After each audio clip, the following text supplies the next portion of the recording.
जब आवागमन में का चक्र पुनरपि जननम पुनरपि मरणम पुनरपि जननी जठरे शयनम, बार बार माँ के घर में गए, बार बार बाहर आए, बार बार क्रिया की, बार बार माँ के घर में गए मर करके और फिर बाहर आए, तो ये चक्र तो तुम इससे छूटे नहीं, तो लाभ क्या हुआ तुम्हारे भजन पूजन से?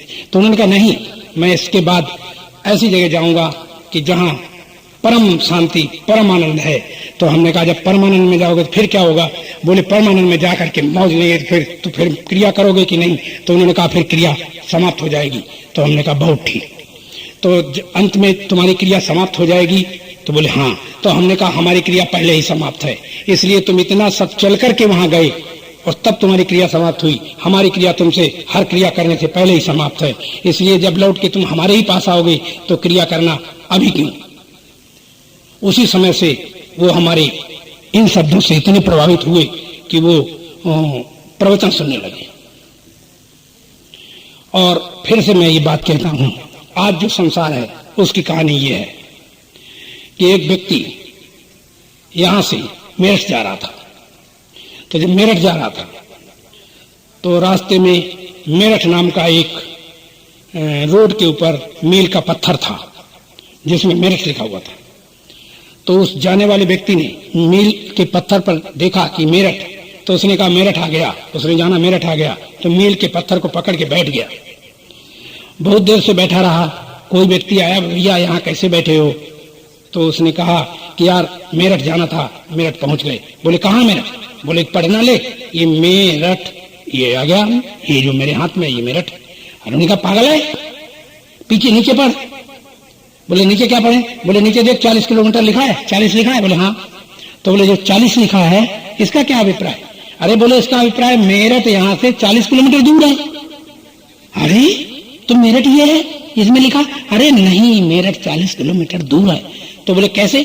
तो कहा जब मेरठ की तरफ चलोगे तो एक एक किलोमीटर घटेगा और घटते घटते जब मेरठ आ जाएगा तब क्या लिखा होगा? तब क्या लिखा होगा? शून्य, मेरठ शून्य। तो बोला कि जब मेरठ शून्य है तो फिर मेरठ हुआ क्या? तो बस उसने कहा यही तो बात है कि दुनिया में मेरठ नहीं है, फिर क्या है? एक मेरठ का अस्तित्व है, और अस्तित्व है जो व्यापक भगवान है, व्यापक अल्लाह है, व्यापक गॉड है, व्यापक ईश्वर है, वही उसी का अस्तित्व मेरठ है। और वही मील का पत्थर है, वही तेरे में है, वही मेरे में है, वही सारे जगत में है, दूसरी तो वस्तु बनी ही नहीं। और ये जो लोग मील के पत्थर को पकड़े हुए, राम कृष्ण ब्रह्मा विष्णु शंकर देवी देवता, ये जो लक्ष्य बनाए बैठे हो, ये सब मील के पत्थर हैं। और इन पत्थरों को पकड़े रहने से तुम्हें वह जो नाम रूप से रहित जगह है, नाम रूप से रहित परम धाम है, वो तुम्हें नहीं मिलेगा, नहीं मिलेगा, नहीं मिलेगा। उसको प्राप्त करने के लिए तो तुम्हें उठना ही होगा, जगना ही होगा, और इसी जन्म में उठ के उस जगह चलना होगा जहां जाकर प्राणी गमनागमन से रहित हो जाता है, हर क्लेशों से छूट जाता है। क्योंकि आदमी क्लेश नहीं चाहता, कष्ट नहीं चाहता। तो जब कष्ट नहीं चाहता और सुख सब चाहते हैं, और सुख सदा रहने वाला चाहते हैं, तो सदा रहने वाला सुख जो है वो आनंद है, वो सुख और दुख नहीं है। तो सुख दुख दोनों से, इसलिए भगवान कृष्ण ने कहा सम सुख दुख सम लोष्ठा सम कांचना सम मान अपमानी।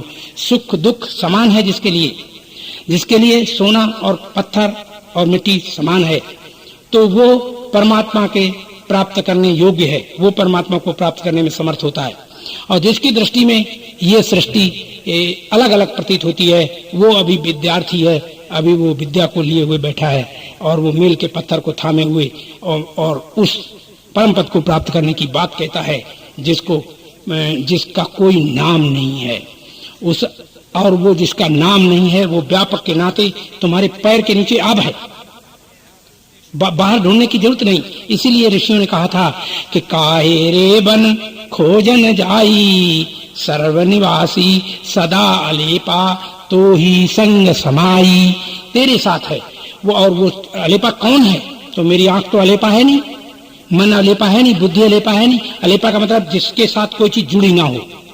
मन के साथ संकल्प विकल्प जुड़ा हुआ है, आंख के साथ देखना जुड़ा हुआ है, और इंद्रियों के साथ अपने भोग जुड़े हुए हैं, शरीर के साथ सुख दुख हानि लाभ जय पराजय सब जुड़ा हुआ है। इसी तरह बुद्धि के साथ जानना और निश्चय करना जुड़ा हुआ है, प्राण के साथ जीवन देना जुड़ा हुआ है, चेतना के साथ हरकत क्रिया जुड़ी हुई है, सत्य के साथ स्थिरता जुड़ी हुई है। इस तरह से आनंद के साथ अपना आप कुछ भी जुड़ा नहीं, ये तृप्ति स्थिति है। और इस तृप्ति से आगे जानना है तो जानना भी जो है वो ज्ञान से है। तो ज्ञान सबको जानता है और ज्ञान को जो जानता, ज्ञान सिर्फ बुद्धि में होता है और बुद्धि को जो जानता है वह सर्व नियंता, सर्व प्रकाशक, सर्व साक्षी, सर्व दृष्टा शब्दों से उसे इस वेद शास्त्र में कहा गया है, उसे ही हमें जानना चाहिए। वही जानने का विषय है। और विचार करके देख लो, तुमने जितने स्वर्णकार दुनिया में हैं उन सारे स्वर्णकारों से पूछो, सोने के कार्य करने वाले से पूछो कि जिस स्वरूप से ये कुंडल और हार और आभूषण बनते हैं, क्या उस स्वरूप को तुमने देखा है? स्वर्ण के उस स्वरूप को तुमने देखा है? तो वो यही कहेगा कि नहीं, मैंने उस स्वरूप को नहीं देखा। जिस स्वरूप से सर्व रूप बनते हैं और सर्व रूप जिसमें समा जाते हैं, उस स्वर्ण के उस स्वरूप को नहीं देखा। लेकिन जब भी उसको देखा तो आभूषण के रूप में, चेन के रूप में, घड़ी के रूप में या आकृति के रूप में देखा। ठीक इसी तरह परमात्मा ब्रह्म, जिसको आज तक किसी की आंखों ने नहीं देखा और नहीं देखा जा सकता, जिसके कानों ने नहीं किसी को उसको सुना, जिसने उसको सूंघा नहीं, कोई आज तक सूंघ नहीं उसको सका, जिसने स्वाद उसका नहीं ले पाया और जिसको मन समेत बुद्धि नहीं जान सकती, और जिसके लिए लिखा जहां न जाए मन विधि हारी हर को, जहां ब्रह्मा विष्णु शंकर की मन बुद्धि नहीं पहुंच पाती, तो जहां मन बुद्धि ब्रह्मा विष्णु की नहीं पहुंच पाती, वहां वो परम पद परमात्मा सत्य, चेतन, आनंद एवं ज्ञान नाम से जाना जाता है। और वो अपने आप में अनामी, एक रस, अव्यय, अविनाशी, नित्य अक्षर है, जो क्षर से रहित है। और वो अपने निजानंद में अक्रिय है और उसमें सक्रियता का बोध जो हो रहा है वो केवल हमारी भ्रांति है। और वो भ्रांति, इसलिए दुनिया में अज्ञान और भ्रांति दो वस्तुएं हैं दुनिया में। तो एक होता है अज्ञान, तो अज्ञान तो नष्ट नहीं होता, वो सत्य होगा तो अज्ञान जरूर होगा, यानी ज्ञान होगा तो अज्ञान जरूर होगा, क्योंकि ज्ञान का प्रतिछाया अज्ञान है। और सत्य होगा तो असत्य जरूर होगा, हानि होगी तो लाभ होगा, चेतन होगा तो अचेतन होगा। तो इस तरह से इनमें इनके अपोजिट शब्द बनते हैं। लेकिन याद करो, आनंद का अपोजिट शब्द नहीं है। और जब अपोजिट शब्द नहीं है तो इस नहीं को जानने वाला फिर भी मौजूद होता है। इस जानने वाले को जो जानता है वह तुम्हारा वास्तविक अपना निजानंद, निज स्वरूप है। और इस निजानंद के विषय में ऐसे कहा गया है कि अपनपो आपुन ही बिसरायो, अपनापन अपने आप बिसरा दिया।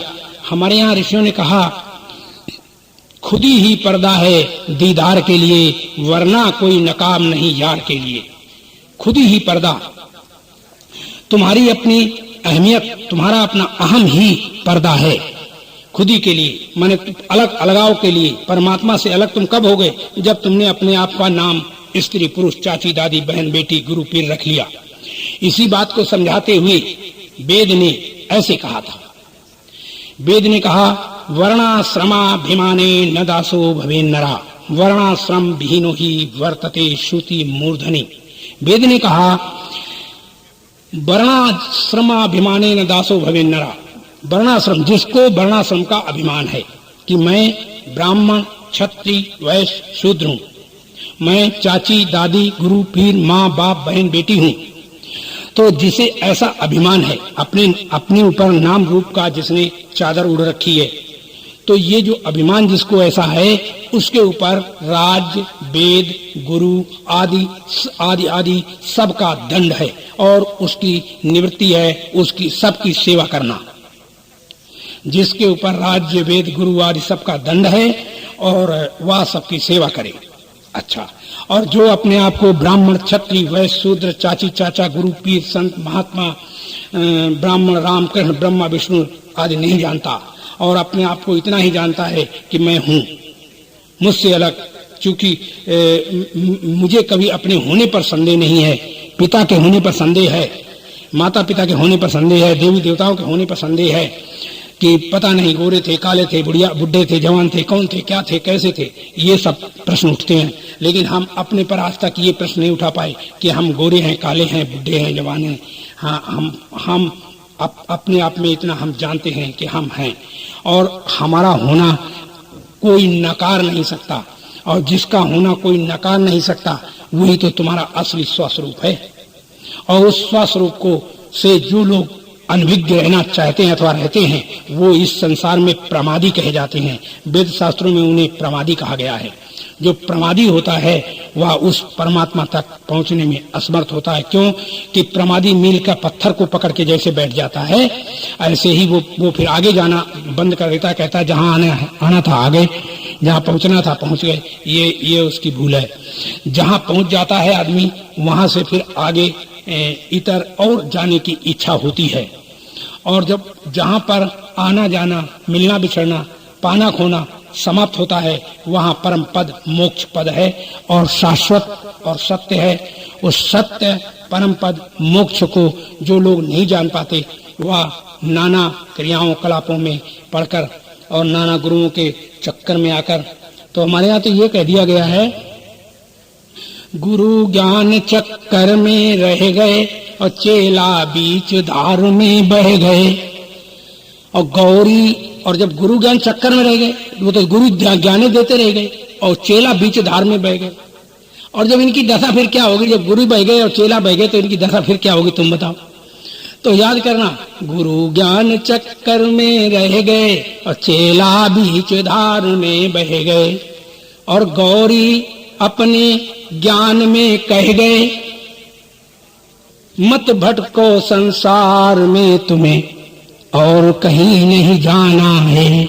जब और कहीं तुम्हें जाना ही नहीं है, न समझना है, न पाना है, न देखना है, न सुनना, तो जैसे हमने तुम्हें बताया, मोक्ष इतना ही है कि ना हमें त्यागना कुछ रहे और ना हमें पाना कुछ रहे, ना हमें कुछ समझना रहे, ना हमें कुछ सीखना रहे, ना कुछ सुनना रहे, ना सुना रहे। फिर भी इतना जानने के बाद भी हमारे पास वास्तविकता हमारी बनी रहती है और वो अबाध्य रूप से रहती है। इस अबाध्य रूप की वास्तविकता को जानकर हम गमनागमन से रहित होते हैं।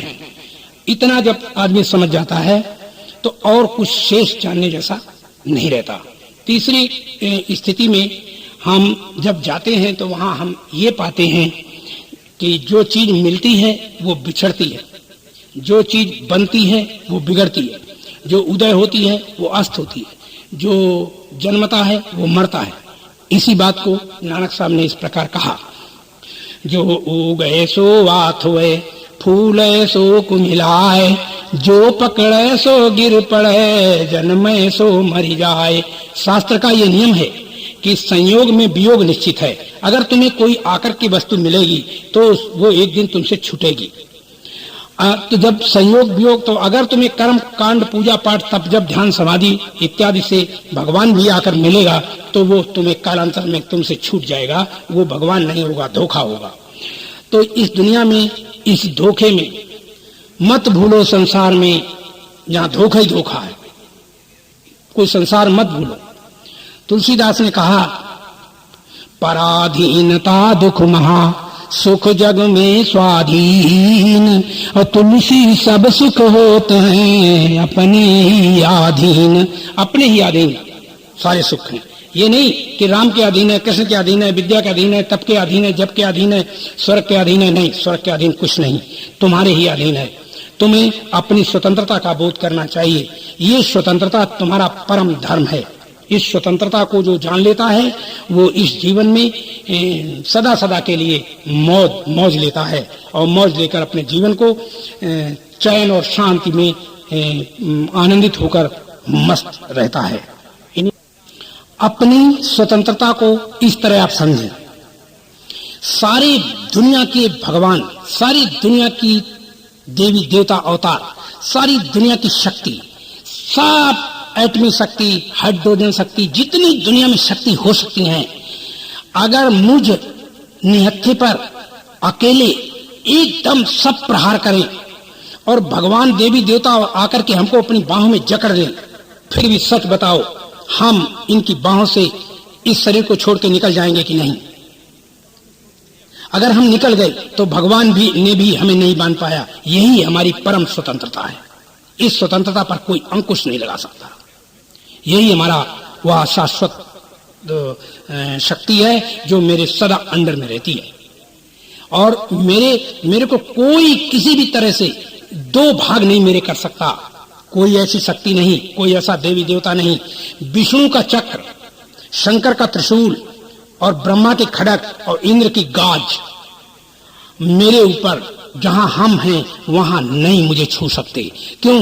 कि ब्रह्मा विष्णु शंकर के जो चक्र आदि हैं, त्रिशूल हैं, खड़ग है और गाज है, वो वहीं तक जा सकती है जहां तक हम नहीं हैं। और जहां हम हैं वहां पर कोई पहुंच ही नहीं सकता। वहां जब कोई पहुंचता है तो अपना अस्तित्व पहले खोता है, तब वो मेरे में पहुंचता है। जैसे उदाहरण लीजिए, जैसे कबीर ने ये बात कही, कोई जल से मिलना चाहता है। कबीर कहता है कि जल में कोई मिलना चाहता है तो बर्फ बन के अगर मिलना चाहे तो वो जब तक बर्फ की गांठ रहेगी तो जल से नहीं मिल पाएगा। और अगर जल तेल से मिलना चाहता है तो तेल ऊपर ऊपर रह जाएगा, घी ऊपर ऊपर रह जाएगा। तो जब जल में मिलना हो तो जल जैसे बनो। कैसे? जैसे कि कबीर ने कहा, एक व्यक्ति ने, एक शिष्य ने कबीर से पूछा कि महाराज ये बताओ कि परमात्मा से हमारा एकीकरण कराओ। तो कबीर ने सहज कहा कि तू बड़े से छोटा हो जा। तो बड़े से छोटा बोले हाँ। तो कहने लगे ठीक है महाराज, मैं बड़े से छोटा हो गया। तो जब हम छोटे हो जाएं तो छोटे बड़े बहुत बड़े पत्थर थे तो छोटे कंकड़ी बन गए। तो कंकड़ी जहां पड़ी होगी वहां पर पथिक चलेगा तो मैं उसके पैरों में गड़ेंगे। तो परमात्मा तो कहीं किसी को दुख नहीं देता और हम वो छोटे होकर के तो दुख देंगे, तो अभी परमात्मा हम कहां बने? तो कबीर बोला बिल्कुल ठीक, तू ठीक कह रहा है। ऐसा कर, तू छोटा इतना मत बन, फिर ऐसा कर, धूली जैसा बन जा, यानी खे जैसा बन जा। खे समझते हो? खे माने राख, माने इतनी अणु परमाणु की तरह बन जा। तो उसने कहा महाराज कि जब अणु परमाणु तरह हम बन जाएंगे तो मरुत उड़ाए प्रथमते ही भराई सोनप नयन किरीटन परई। जब हवा हमें उड़ाएगी और हम किसी की आंख में जाके कष्ट देंगे और किसी के कपड़ों पर जाकर के गंदा कर देंगे और राजाओं के किरीटों को, किरीट माने मुकुटों को हम गंदा करेंगे, तो महाराज परमात्मा तो कभी किसी को गंदा और कष्ट नहीं देता। तो इसलिए हम खे बन करके भी, राख बन करके भी हम कहाँ परमात्मा बने? तो कबीर ने कहा ये बिल्कुल तू ठीक कहता है, ऐसा कर, तू जल जैसा बन जा। तो चेला बोला कि महाराज जल के अंदर एक गुण है कि ठंडा भारी हो, ठंडा और गर्म होता है, भारी है। ये गुण परमात्मा में नहीं है। न ठंडा है परमात्मा, न गर्म परमात्मा है, और न ये तरल परमात्मा है। परमात्मा तो अपने आप में परमात्मा है। और तुम हमको कहते हो ये जल के अंदर तो भारीपन है, ठंडापन है और गर्मी का इसमें अंश आ जाता है। तो महाराज ये तो भगवान नहीं हो सकता। कबीर ने कहा बिल्कुल ठीक, ऐसा कर, तू निर्मल हो जा। तो जब कहा निर्मल हो जा, तो इस बात को सुनते ही चेले ने कहा महाराज निर्मल जब हम हो जाएंगे, जब हमें कोई चीज नहीं रहेगी तो हम मल से दूर हो जाएंगे। तो मल से तो हमारे दो टुकड़े तो हो ही गए, और परमात्मा सर्व में व्यापक है तो निर्मल और गंदगी में भी उतना ही है, सारे जगह उसी। तो हम अभी तो परमात्मा नहीं बने, एक जगह हम हैं एक जगह नहीं, हमारे दो टुकड़े हो गए। कबीर ने कहा हाँ बिल्कुल ठीक, तू ठीक कह रहा है, तो ऐसा कर, जैसा परमात्मा है वैसे ही बन जा, वैसे ही हो जा तू।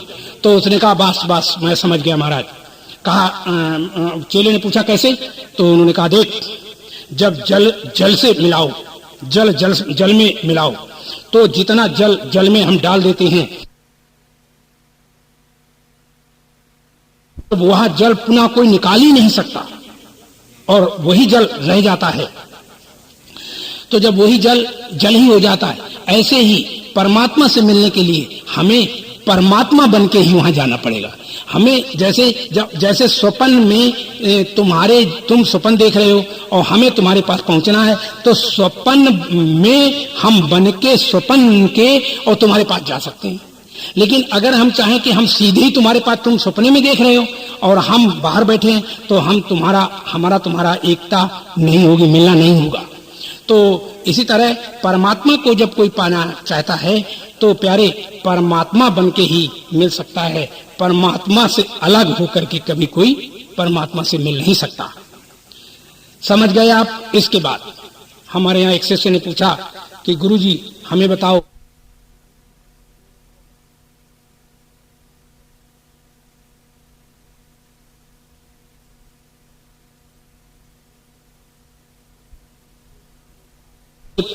ये सामवेद का मंत्र है और ये शाश्वत मंत्र, अंतिम मंत्र है, विशेष मंत्र है। और जब ये महामंत्र है और इस मंत्र का अर्थ होता है वह ब्रह्म ही तू है, जिसको तू खोजने आया है, पूछ रहा है, वो तू ही है। तो चेला बोला कि महाराज ठीक है, मैं वो ब्रह्म ही हूं, तो तुम कौन हो? तो जब ये कहा तुम कौन हो, तो गुरु ने कहा अहम ब्रह्मास्मि, मैं वही भगवान हूं। तो जब उसने कहा मैं वही भगवान हूं, तो चेला बोला वह समझ गए। बोले क्या? बोले एक तुम भगवान हो, एक हम भगवान है। तो उन्होंने कहा नहीं समझा। गुरु बोला नहीं समझा। तो बोले क्यों? बोले कि मैं बताता हूं, इसलिए नहीं समझा कि तू ब्रह्म नहीं है और मैं ब्रह्म नहीं हूं। तेरी आत्मा ब्रह्म है और मेरी आत्मा ब्रह्म है, हमारी तुम्हारी दोनों की आत्मा ब्रह्म है, हम तुम दोनों ब्रह्म नहीं है। तो उन्होंने कहा मैं ठीक है महाराज, आत्मा अगर ब्रह्म है मैं दोनों की, तो आत्मा जड़ भी हो सकती है, तो आत्मा कैसे ब्रह्म हो सकती है? तो जब उन्होंने कहा आत्मा ब्रह्म नहीं हो सकती, तो बोले नहीं हो सकती क्योंकि जड़ भी हो सकती। तो गुरु ने कहा बेटा अयम आत्मा ब्रह्म, तो ये आत्मा ब्रह्म है। तो उन्होंने कहा कि महाराज ये तो जड़ भी हो सकती है। तो फिर संत ने कहा प्रज्ञानम ब्रह्म, ज्ञान स्वरूप चेतन जीव ब्रह्म है। ये ज्ञान स्वरूप जो तुम्हारे सबके अंदर ज्ञान स्वरूप चेतन, आनंद स्वरूप और सत स्वरूप, चेतन स्वरूप और ज्ञान स्वरूप है, वही तुम्हारा असली आपा है। उसी आपा को जान के प्राणी गमनागमन से रहित हो जाता है। तत्वमसि हम साथ साथ बतलाते हैं, हम साथ साथ बतलाते हैं। मानो ना मानो तुम जानो, मानो ना मानो तुम जानो। निज अनुभव तुम्हें सुनाते हैं, निज अनुभव तुम्हें सुनाते हैं। मानो ना मानो तुम जानो, मानो ना मानो तुम जानो। ज्यों ज्यों स्थिरता आती है, ज्यों ज्यों स्थिरता आती है, त्यों त्यों शांति दर्शाती है, त्यों त्यों शांति दर्शाती है। फिर ब्रह्मानंद प्रकटता है, फिर ब्रह्मानंद प्रकटता है। मानो ना मानो तुम जानो, मानो ना मानो तुम जानो। जब मन निरोध हो जाता है, जब मन निरोध हो जाता है, सुख सिंधु हृदय मिल जाता है, सुख सिंधु हृदय मिल जाता है। आनंद ज्ञान लहराता है, आनंद ज्ञान लहराता है। मानो ना मानो तुम जानो, मानो ना मानो तुम जानो। जब नाम रूप गल जाता है, जब नाम रूप गल जाता है, तब अहंकार मिट जाता है, तब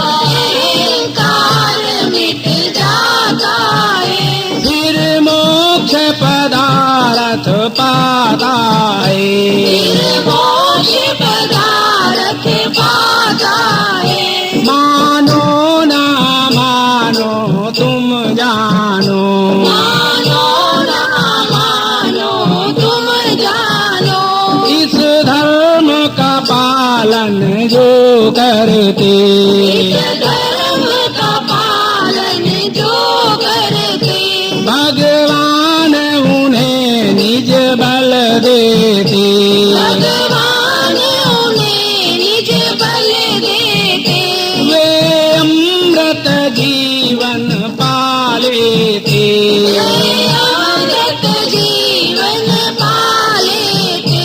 मानो ना मानो तुम जानो, मानो ना मानो तुम जानो, हम सत्य सत्य बतलाते हैं, हम सत्य सत्य बतलाते हैं। मानो ना मानो तुम जानो, मानो ना मानो तुम जानो। जितना मैंने अभी तक तुम्हें समझाया, काश इस सब को तुम जब नहीं स्वीकार करोगे और अपने बनाए हुए मार्ग पर जैसे पहले चल रहे थे वैसे ही चलोगे, तब तुम्हारी अंततोगत्वा स्थिति क्या होगी, वो स्थिति सुनो। तब काल भेड़िया आवेगा, तब काल भेड़िया आवेगा, तब काल भेड़िया आवेगा, तब काल भेड़िया आवेगा, तेरा कान पकड़ ले जावेगा, तेरा कान पकड़ ले जावेगा, अवधूत पड़ा रह जावेगा, अवधूत बड़ा रह जावेगा। मानो ना मानो तुम जानो, मानो ना मानो तुम जानो, हम सत्य सत्य बतलाते हैं, हम सत्य सत्य बतलाते हैं। मानो ना मानो तुम जानो, मानो ना मानो तुम जानो। प्रेम से बोलो सच्चिदानंद भगवान की, बोलो कृष्ण बलदेव की, बोलो रामचंद्र महाराज की, बोलो सनातन धर्म की, बोलो सदगुरुदेव महाराज की जय। शांति शांति शांति। हरि ओम तत्सत, हरि ओम तत्सत, हरि ओम तत्सत।